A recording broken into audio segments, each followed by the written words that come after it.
والحذر من صحبة الأشرار. كل إنسان يدعوك إلى الخير هذا هو الصاحب الطيب، كل إنسان يدعوك إلى الشر أو يتخلق بالشر هذا هو الصاحب الردي. فعلى كل مؤمن أن يحذر صحبة الأشرار وأن يجتهد في صحبة الأخيار. وهكذا النساء نوصي الجميع بصحبة الأخيار، والحذر من صحبة الأشرار. نوصي الجميع بالتواصي بالحق والتناصح والتعاون على البر والتقوى.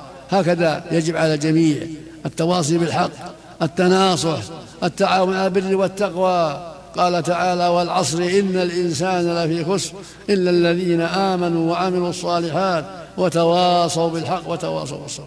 هذه الصفات الأربع كل واحد منا يتأملها في هذه السورة القصيرة التي يحفظها كل أحد.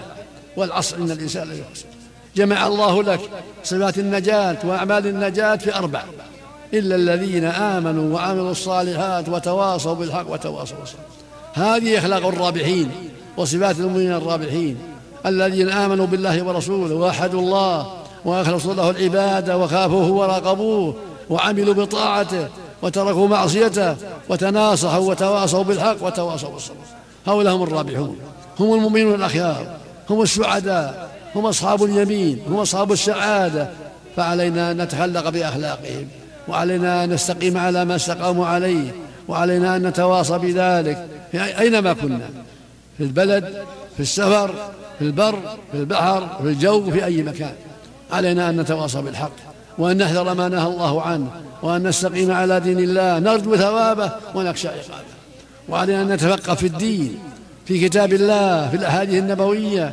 يقول النبي صلى الله عليه وسلم: من يرد الله به خيرا يفقهه في الدين. فأوصيكم بالقرآن مرة أخرى وبأحاديث الرسول صلى الله عليه وسلم، مثل رياض الصالحين، بلوغ المرام، عمدة الحديث، منتقى الأخبار. تسمعون أحاديث الرسول صلى الله عليه وسلم وتستفيدون منها مع كتاب الله عز وجل.